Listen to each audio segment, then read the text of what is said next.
ada beberapa hal yang cukup memprihatinkan ya, yang mana ada tersandung kasus hukum ya yang diduga menggunakan ijazah palsu, yaitu di Desa Amin Jaya, yang mana juga kita sering wawancara untuk melihat sampai sejauh mana.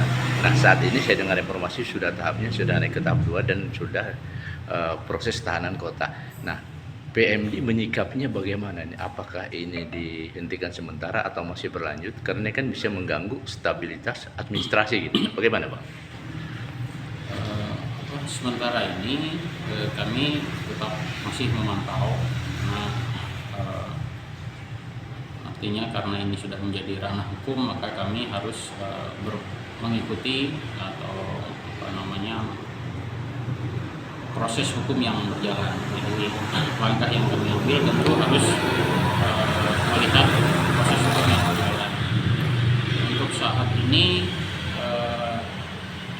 kita belum melakukan langkah administratif, karena konteks kita sebagai dinas pembina administratif, saya kira kita masih menunggu, dan tahapan itu biasanya tetap harus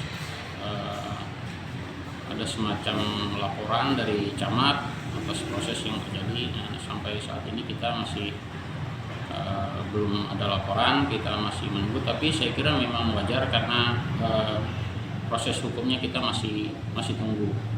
Karena terkait hal-hal lainnya, misalnya pemberhentian sementara dan sebagainya, kita masih belum lakukan karena memang kondisi yang ada belum memenuhi syarat untuk itu. Oh, sebenarnya yang memenuhi syarat dalam bisa diberhentikan sementara itu yang bagaimana nanti? Dari sisi aturan,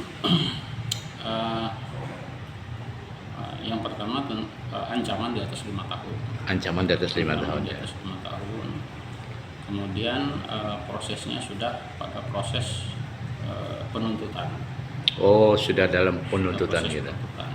Oh, gitu ya. Jadi kalau posisi sementara kita masih belum bisa lakukan langkah, dan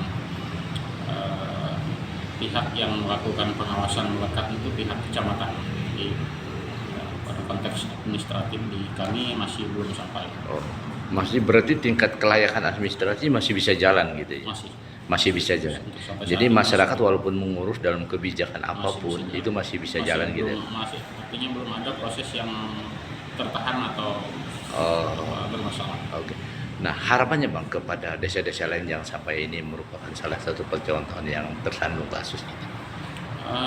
Konteks kalau Amin Jaya, saya kira memang ini permasalahan yang dimulai dari awal, dari masalah pilkadesnya. Saya kira ada semacam kekurang telitian panitia pelaksana. Jadi saya kira bukan pada konteks penyelenggaraan pemerintahan. Jadi pada tahap awal ada proses pelaksanaan tahapan pilkades itu yang kurang teliti, saya kira. Oke, makasih Pak.